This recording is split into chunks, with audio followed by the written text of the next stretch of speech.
All right, so I want to do a short video on how to remove the second row center console from the second generation Toyota Sequoia.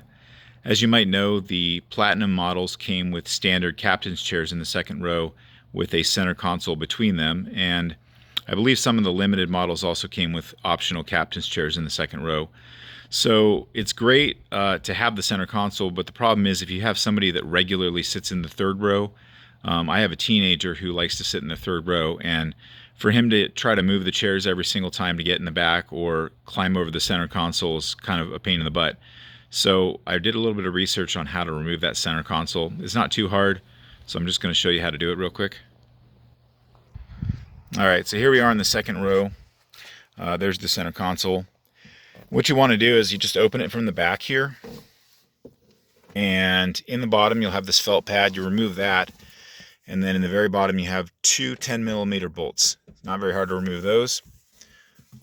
Once you do that, you come here to the front, and where the cup holders are, some people say you need to have a tool to pry this open. You may or may not, but on mine it was pretty easy. I just grabbed here, and I pulled up.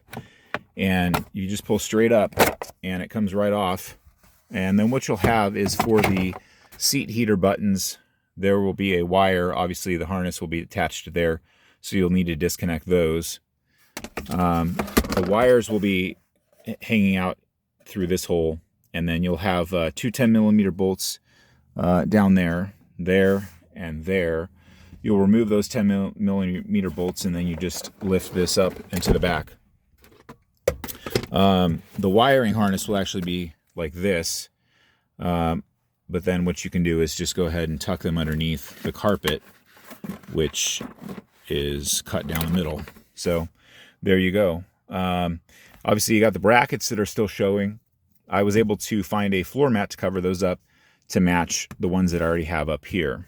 So I'll show you those in a second. All right, so this is a WeatherTech third row floor mat. I'm not sure what series it's from, but it was about $100 online.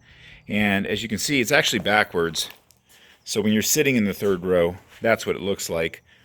And that middle part right there goes up in between the two middle row seats. Covers it all up. It looks really good. So I'll go ahead and put that in. All right, so here we are in the center console, or the second row again.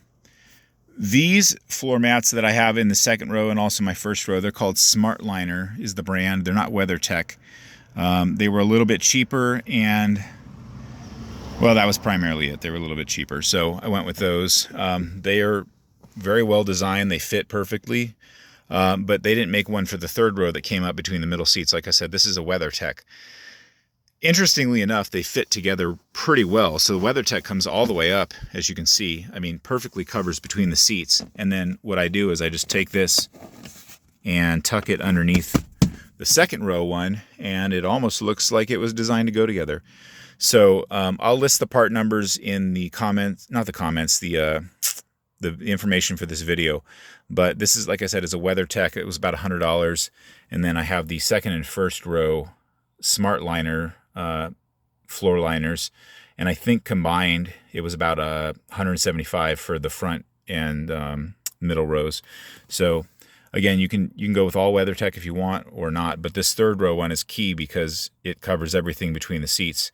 And there you go. You've got the space between the bucket seats.